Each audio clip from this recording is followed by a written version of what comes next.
Bizinasii keenya baankii Hawaashiin guddaa galateeffannaa kabajamtoota daawwattoota keenya oduu bizinasii yeroo kanaaf qabanne isinitti hima. Oduu bizinasii waliin mangistuu akkumaati. Uffataalee fi qorichi birrii miiliyoona 16 walitti tilmaamamu karaa seeraan alaan gara Finfinnee seenuuf otoo jedhu to'atamuun isaa ibsame.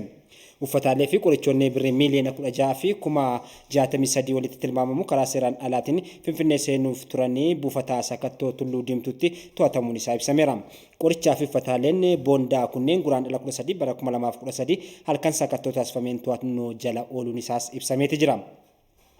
Konkolaachisaan konkolaataa midhaan waan fe'e fakkeessuudhaan uffataalee fi qorichaalee kanneen gara magaalaa Finfinnee geessuuf wayita yaalutti to'atamuu isaa itti gaafatamaan waajjira gumrukaa damee Qaallitti buufata sakattoo Tulluu Diimtuu obbo Waariyoo Guyyoo himaniiru. Qorichaaleen kunneenis gara biyyattiitti yoo galan dargaggoota magaalittii irratti miidhaa qaqqabsiisuu akka danda'anis ibsamee jira.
Gara oduu itti aanutti yeroo dabarru immoo oduma wal fakkaatuun rakkoo kontiroobaandii dinagdee biyya irratti fidu maqsuu fi qaamni hundinuu tumsa barbaachisu taasisuu akka qabu komishiniin gumrukaa beeksise. Komishinichi marii qooda fudhattoota hirmaachisee magaalaa Adaamaatti gaggeesseera dabalata qabna. Komishiniin gumrukaa kora sosochii kontiroobaandii fi daldala seeraan alaa ittisuu irratti xiyyeeffatee qooda fudhattoota hirmaachisee magaalaa Adaamaatti taasiseera. Kora kana irratti komishineriin komishinii gumrukaa obbo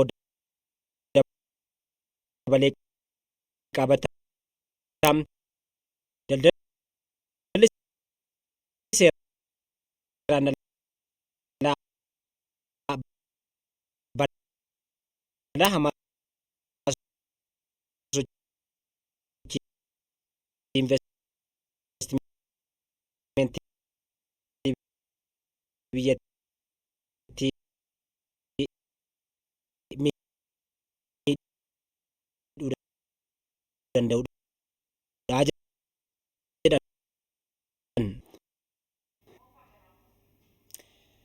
Kabajamtoota daawwattoota keenya dogoggora teeknikaan mudateef dhiifama isin gaafanna gara oduu biyya alaatti arganneetti ceena.